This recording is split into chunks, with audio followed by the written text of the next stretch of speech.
Frame of reference, inertial frame of reference, जड़त्वीय निर्देश तंत्र। जड़त्वीय निर्देश तंत्र ऐसा निर्देश तंत्र होता है जिसमें वेलोसिटी या तो कांस्टेंट हो या जीरो हो, या एक्सेलरेशन जीरो हो, या फिर एफ एक्सटर्नल क्या हो, जीरो हो। ऐसे ही अगर हम non inertial frame of reference की बात करते हैं तो non inertial frame of reference में एफ एक्सटर्नल ज़ीरो नहीं होता है, एंड एफ एक्सटर्नल बट अच्छा एफ एक्सटर्नल तो ज़ीरो होता है लेकिन ए एक्सटर्नल ज़ीरो नहीं होता है, इसीलिए एफ उस पर जो आभासी बल लगता है वो क्या लगता है, माइनस का एम ए नॉट। निर्देश तंत्र देखो कौन कौन से हो सकते हैं। निर्देश तंत्र स्थानांतरित निर्देश तंत्र भी होते हैं। स्थानांतरित यानी अगर पहले कोई इनिशियल टी टाइम ज़ीरो पर कोई रेफरेंस था, फ्रेम ऑफ रेफरेंस वो पॉइंट ओ पर था, फिर आफ्टर टी टाइम वो थोड़ा सा इससे स्थानांतरित होकर इसका मूल बिंदु ओ डैश पर चला गया और इन दोनों के बीच में मूल बिंदु से दूरी आर नोट है। यही पी के निर्देशांक एस निर्देश तंत्र में आर है, पी के निर्देशांक आर डैश है, एस डैश निर्देश तंत्र में। तब अगर हम इसमें त्रिभुज का नियम लगा देते हैं तो देखो ये वाला एरो, ये वाला एरो, ये वाला एरो, तो ये हेड एंड टेल रूल से R nought plus R dash is equal to R हो जाएगा, तो R dash is equal to R minus R nought हो जाएगा। तो ये आप डायरेक्ट लर्न कर सकते हैं। फिर then V dash is equal to V, A dash is equal to A. इसका मतलब क्या है कि इसके अंदर स्थानांतरित निर्देश तंत्र में सब निश्चल रहते हैं, सिर्फ केवल स्थिति निश्चल नहीं रहती है। अब यहाँ पर अगर हम देखते हैं आपेक्षिक वेग से गतिशील रूपांतरण समीकरण, अगर कोई भी जो एस डैश निर्देश तंत्र है वो एस के सापेक्ष वी वेग से जा रहा है, लेकिन वी क्या है, नियत वेग है, नियत वेग से गति कर रहा है, तब यहाँ जो आर नोट होता है समय बराबर दूरी बटे चाल से दूरी बराबर चाल गुणा समय हो जाता है, यानी वी इंटू वेग इंटू टी, ये आर नोट की वैल्यू हो जाती है। तो जहाँ पर हमने आर नोट की वैल्यू रखी थी ये R dash is equal to R minus R nought की जगह हम क्या रख देंगे, वी टी रख देंगे। तो अब यहाँ पर अगर हम देखते हैं R dash is equal to R minus V T, इसी तरीके से V dash is equal to V minus V T, A dash is equal to A. निश्चर क्या है इसके अंदर त्वरण और बल निश्चर है। निश्चर क्या नहीं है इसके अंदर, स्थिति वेग संवेग। यानी देखो अगर हमने स्थानांतरण समीकरण देखे थे पहले तो इसके अंदर केवल स्थिति निश्चर थी। अब जब हम निश्चित नियत वेग से गति करते हुए स्थानांतरण समीकरण देख रहे हैं निर्देश तंत्र की, तब इसके अंदर त्वरण और बल निश्चर है, स्थिति वेग संवेग तीनों निश्चर नहीं है। वेग भी नहीं है, संवेग भी नहीं है, स्थिति भी नहीं है। अब हम झुके हुए निर्देश तंत्र के अंदर अगर हम देखते हैं तो यहाँ पर देखिए ये एक्स डैश एक्स के सापेक्ष थीटा कोण से, वाई डैश वाई के सापेक्ष थीटा, ये वाला भी थीटा है। तो एक्स डैश बराबर है एक्स के साथ कॉस थीटा वाला कंपोनेंट, वाई के साथ साइन थीटा वाला कंपोनेंट। इसी तरीके से वाई डैश के अंदर minus X sine theta plus Y cos theta. तो यहाँ पर अगर हम इसको सारणिक के फॉर्मेट में लिखते हैं तो ये एक्स और वाई मैट्रिक्स, ये कोस थीटा, यहाँ वाला साइन थीटा, ये माइनस का साइन थीटा, ये कॉस थीटा। अब अगर हम गैलीलियो रूपांतर समीकरण देखते हैं जो कि बहुत इंपॉर्टेंट है, इससे एक सवाल फर्स्ट ग्रेड में पूछ लिया जाता है। जैसे आरपीएससी 2022 में पूछा था निम्न में से कौन सी भौतिक राशि गैलीलियन रूपांतरण के अंदर निश्चित रहती है, तो हमें बताना था कि इसके अंदर लेंथ निश्चित रहती है। तो यहाँ पर देखो रूपांतरण समीकरण में अगर आप देखते हैं दूरी R dash is equal to R minus V T, V dash is equal to V minus V, लेकिन विस्थापन देखो, अगर विस्थापन क्या है, अचर है। त्वरण देखो आप, त्वरण भी इसमें क्या है, अचर है। बल देखो इसमें बल भी क्या है, अचर है। ऊर्जा और संवेग दोनों तो बदलते हैं, लेकिन इनका अगर आप देखते हैं क्रिया से पहले और क्रिया के बाद तो टोटल इनका संरक्षण रहता है, तो और समय अचर रहता है। तो ऊर्जा का संरक्षण होता है, संवेग का संरक्षण होता है। देखो अगर यहाँ पर संवेग था, लेकिन संवेग खुद तो निश्चर नहीं रहता, लेकिन संवेग का संरक्षण होता है। गतिज ऊर्जा, वेग भी अगर आप देख सकते हैं, देखो वेग V dash is equal to V minus V, ये क्या है, चर बदल रहा है।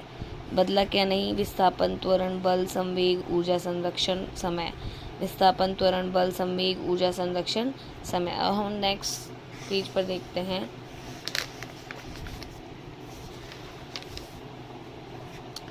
घूर्णी निर्देश तंत्र में क्या होता है कि यहाँ पर आर डैश बराबर आर होता है। ये ध्यान रखना है, यहाँ पर घूर्णी निर्देश तंत्र के अंदर आर डैश बराबर क्या होता है, आर वेक्टर होता है। वी डैश बराबर क्या होता है, V minus omega cross R, और ओमेगा यहाँ पर ओमेगा की वैल्यू है, देखो ओमेगा जो ये है घूर्णी निर्देश तंत्र जिसके अंदर की हम बात कर रहे हैं, रोटेटिंग निर्देश तंत्र लाइक अर्थ, तो इसके अंदर हम क्या है हॉरिजॉन्टल प्लेस तो जे और के वाला लेते हैं, वर्टिकल आई लेते हैं। तो यहाँ पर अगर अपन देखते हैं ओमेगा का जो कंपोनेंट आता है जे और के वाला आता है, जे डैश और के डैश वाला, नॉर्थ के अंदर और साउथ के अंदर जे डैश और माइनस के डैश आता है। तो omega is equal to J dash omega cos lambda plus K dash omega sine lambda north, omega is equal to J dash omega cos lambda minus K dash omega sine lambda south. इसी तरीके से अगर आप देखते हैं यहाँ पर घूर्णी निर्देश तंत्र के अंदर A dash is equal to A minus 2 omega cross V minus omega cross R. ये भी बड़ा इंपॉर्टेंट है क्योंकि इसके अंदर कॉर्डियस बल एंड अपकेंद्रीय बल दोनों आते हैं, इसलिए इसकी वैल्यू पूछी जाती है। एक बार तो सिर्फ ये 7.29 इंटू 10 टू की पावर माइनस 5 रेडियन पर सेकंड ओमेगा की वैल्यू ही पूछ ली थी। अगर आपको याद हो जाएगा, ये याद हो जाएगा 2 बार अगर आपकी प्रैक्टिस बहुत है, क्योंकि दिस इज ओनली रिवीजन। तो यहाँ पर A dash is equal to A minus 2 omega cross V minus omega cross R. तो यहाँ पर देखो जो पहला पद है, पहला पद तो कोरोलियस बल के लिए त्वरण को देता है, और जो दूसरा पद है वो अपकेंद्रीय बल के लिए त्वरण को देता है। अगर हम इसको सिर्फ मास से मल्टीप्लाई कर देते हैं तो इधर तो एफ नेट आ जाता है, M into A dash F net हो जाएगा, एम इंटू ए एफ हो जाएगा, minus 2m omega cross V 2m omega cross V. इसको हम क्या बोल देंगे, इसको हम कॉर्लियस बल बोल देंगे।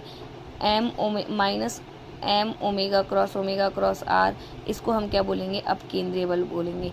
उत्तरी गोलार्ध में जो कॉर्लियस बल है वो दाईं ओर गति करता है, दक्षिणी गोलार्ध में कॉर्लियस बल बाईं ओर गति करता है। इससे भी गाइस क्वेश्चंस आते हैं।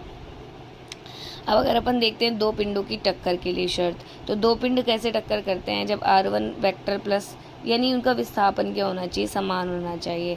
तो r डैश दोनों में इक्वल कर दिया अगर अपन r1 plus v1t is equal to r2 plus v2t। लेकिन इसी को हम एक cross product a cross b is equal to 0 यानी उनका सारणिक जो आएगा r1 minus r2 into v2 minus v1 का, वो भी क्या आएगा, 0 के इक्वल आएगा। तो ये याद रखना, इससे भी क्वेश्चन आया हुआ है। दो पिंडों की टक्कर के लिए r1 plus v1t is equal to r2 plus v2t, r1 minus r2 cross v2 minus v1 is equal to 0। एक प्रक्षेप का पद दूसरे प्रक्षेप के सापेक्ष अगर अपन देखेंगे तो सरल रेखा दिखाई देता है। ये डायरेक्टली क्वेश्चंस हैं बीएससी की CBH बुक्स में से। गुरुत्वीय त्वरण पर अपकेंद्रीय बल का प्रभाव, जो गुरुत्वीय त्वरण है उस पर अपकेंद्रीय बल जो कि अभी हमने देखा था minus M omega cross R, इसका क्या प्रभाव पड़ता है। अगर हम इसका लैम्डा घटक देखते हैं, G lambda is equal to G minus omega square R cos lambda, ये वाला के डैश वाला घटक, इसको G minus omega square R cos lambda बोला है। टेन थीटा में क्या करेंगे हम, ये वाला अपॉन ये वाला जे अपॉन के, तो omega square R cos lambda sine lambda upon G minus omega square R cos square lambda. तो आप ध्यान रख सकते हैं अपॉन में है G minus omega square R cos square lambda, और ऊपर है omega square R cos lambda sine lambda.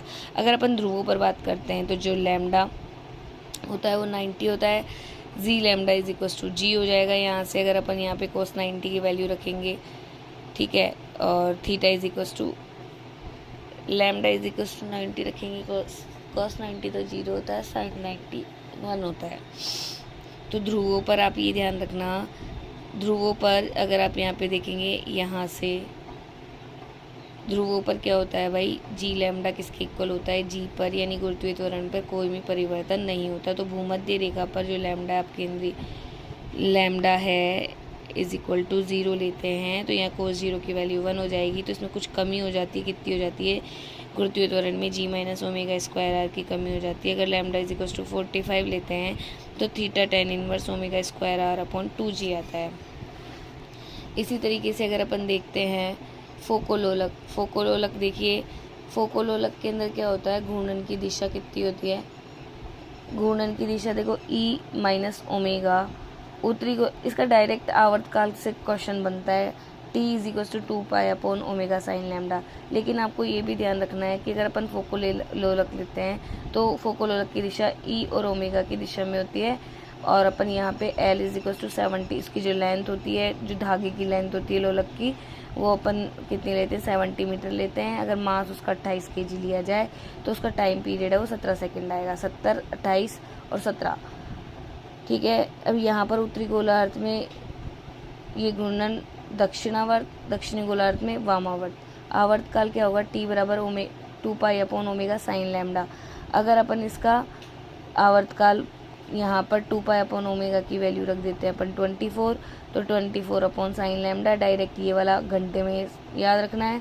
Omega is equal to 2π/T, 15 sine lambda, ये डिग्री पर सेकंड में याद रखना है।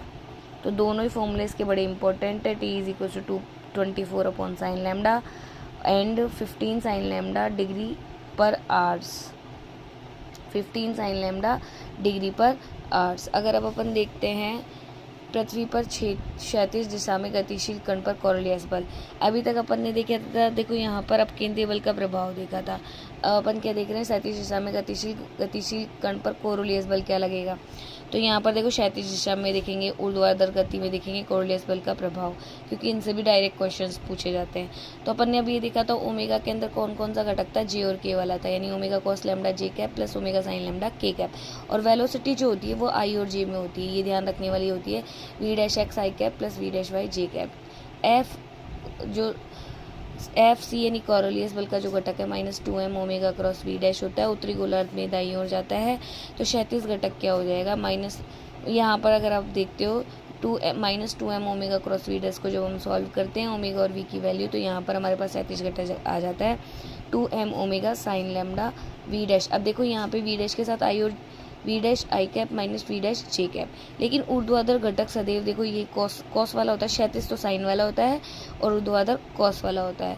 और क्षैतिज वाले के साथ तो कंपोनेंट आई और जे के आते हैं और ऊर्ध्वाधर के साथ के वाले आते हैं, क्योंकि प्लेन अपन अगर लेते हैं तो क्षैतिज में मोस्टली x y आई के ऐसे ही लेते हैं, आई जे। और ऊर्ध्वाधर के लिए अगर अपन देखते हैं तो अपन के लेते हैं, तो ऐसे याद करने के हिसाब से। वैसे तो यहाँ पे ओमेगा को तो लिया हुआ है जे और के में, और वेलोसिटी को लिया हुआ है आई और जे में।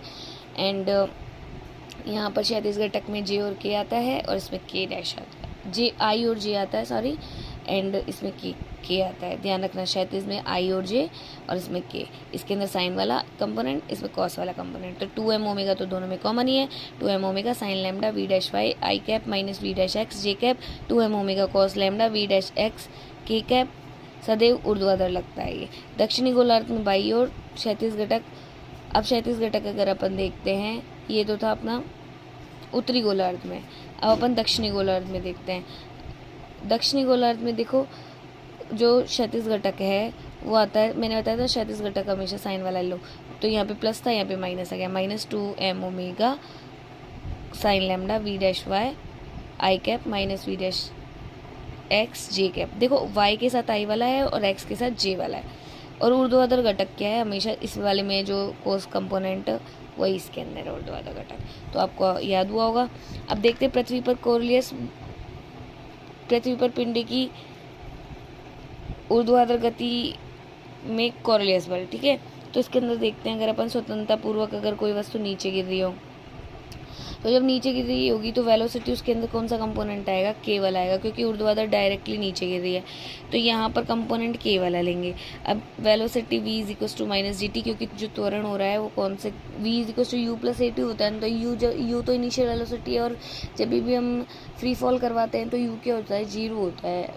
ठीक है, तो यहाँ पर v is equal to minus gt आ जाएगा। और एफ सी कोरोलियस बल अपन ने देखा था, जो कोरोलियस बल का ऊर्ध्वाधर घटक होता है माइनस कोस वाला होता है, -2m ओमेगा v' कोस लैम्डा आई कैप, कोस लैम्डा आई कैप के अंदर यहाँ पे आई कैप आ जाएगा। अब v' की जगह क्या रख देंगे, gt रख देंगे, क्योंकि आई कैप पता है क्यों आया, क्योंकि अपने पास यहाँ पे क्या होता है,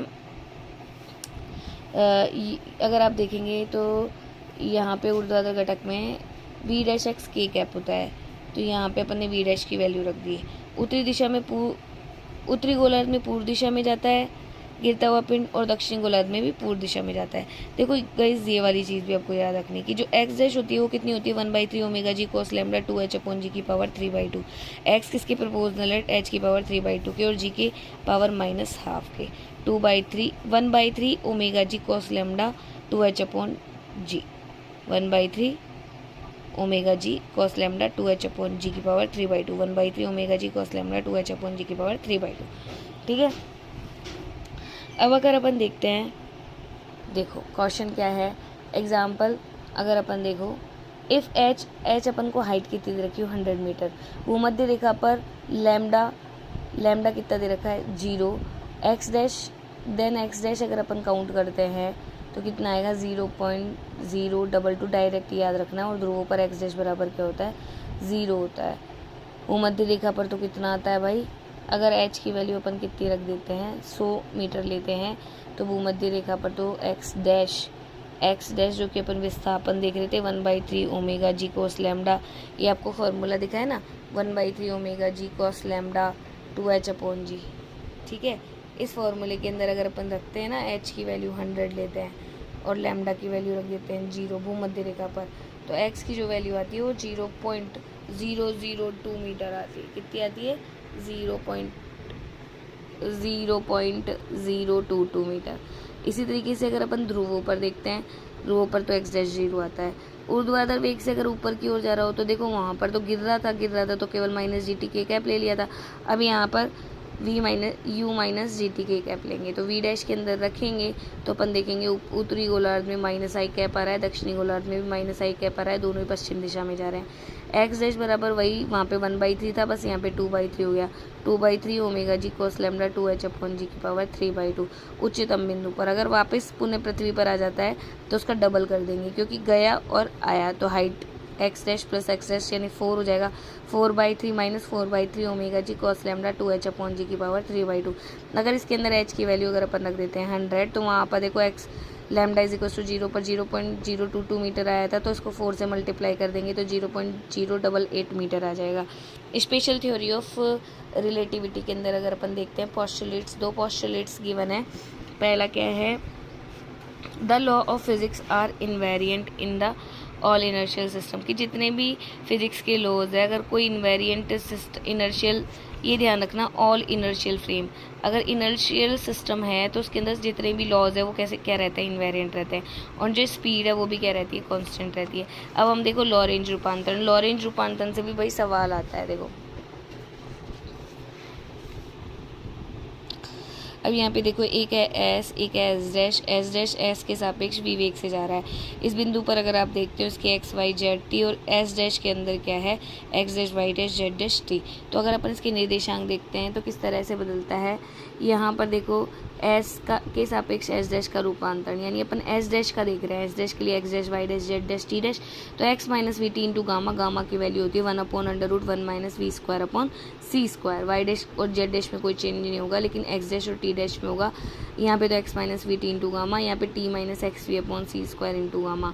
ऐसे ही अगर अपन एस डैश के सापेक्ष देखते हैं, एस के अंदर देख रहे हैं, इसका मतलब एक्स वाई जेड में देख रहे हैं, तो एक्स वाई जेड के अंदर देखेंगे तो देखो एक्स के अंदर gamma X dash plus V T dash, Y बराबर वाई डैश, जेड बराबर जेड डैश, टी बराबर गामा। यहाँ पे प्लस हो जाता है, बस कुछ नहीं ध्यान रखना कि यहाँ पर तो माइनस था, X dash minus V T into gamma, यहाँ पर X dash plus V T into gamma था, यहाँ पर T dash minus X T upon C square, X V upon C square था, यहाँ T dash plus V X upon C square है। ठीक है, V X dash upon C square है। इसी तरीके से वेग का देखेंगे तो वेग का लॉरेंज रूपांतरण V dash X is equal to V X minus V upon 1 minus V X V upon C square होता है।